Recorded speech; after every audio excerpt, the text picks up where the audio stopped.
Limburg trekt jaar na jaar meer toeristen aan. Onze provincie heeft immers heel wat leuke plekjes en attractiepolen. Bovendien staan wij, Limburgers, bekend om onze gastvrijheid.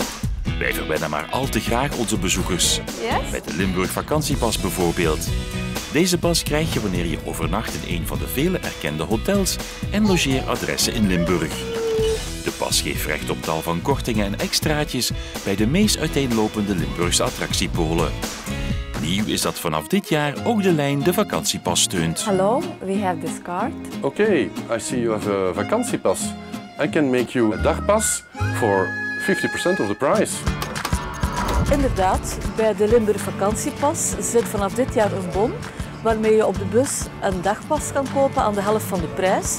En met zo'n dagpas kan je een hele dag onbeperkt gebruik maken van alle bussen van de lijn. We merken dat de laatste jaren steeds meer toeristen gebruik maken van de lijnbussen. En daar proberen we nu op in te spelen door de Limburg vakantiepas te koppelen aan een voordelige dagpas. En we hopen dat op die manier nog meer toeristen gaan ontdekken hoe makkelijk het eigenlijk is om Limburg te ontdekken met de bussen van de lijn. Здравствуйте, меня зовут Татьяна. Een van de vele toeristen die Limburg bezoeken is Tanja. Tanja komt uit Oekraïne en verblijft samen met dochter Ilona en enkele vrienden een zomer lang in Limburg. De komende weken gaat ze met de bus op verkenning langs heel veel mooie en boeiende plekjes. Van Japanse tuinen naar de Etrusken.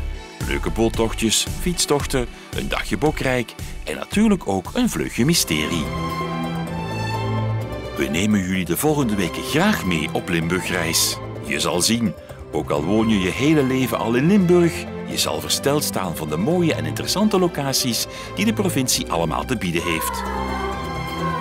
Wil je gebruik maken van de lijn om een van die heerlijke locaties te bezoeken? Kijk dan even op de website van de lijn of van Toerisme Limburg.